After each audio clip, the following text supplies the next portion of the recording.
ఇరాన్తో కుదిరిన శాంతి ఒప్పందంతో హార్మూజ్ జలసంధిలో నౌకల రాకపోకల పునరుద్ధరణ జరుగుతుందని ట్రంప్ ప్రకటించడం భారత్కు భారీ ఊరటనిచ్చింది.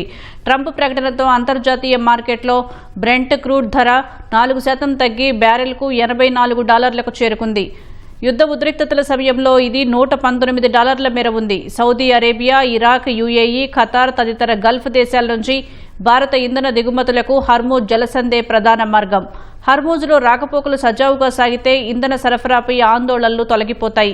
అంతర్జాతీయంగా చమురు ధరలు, నౌకా రవాణా ఖర్చులు తగ్గటం వల్ల దేశీయంగా ద్రవ్యోల్బణం అదుపులోకి వస్తుంది. దిగుమతుల బిల్లు తగ్గుతుంది. రూపాయి విలువ బలపడే అవకాశాలు ఉన్నాయి. దేశీయ చమురు సంస్థలు ప్రతిరోజు ఎదుర్కొంటున్న నష్టాలు కూడా క్రమంగా తగ్గుతాయి.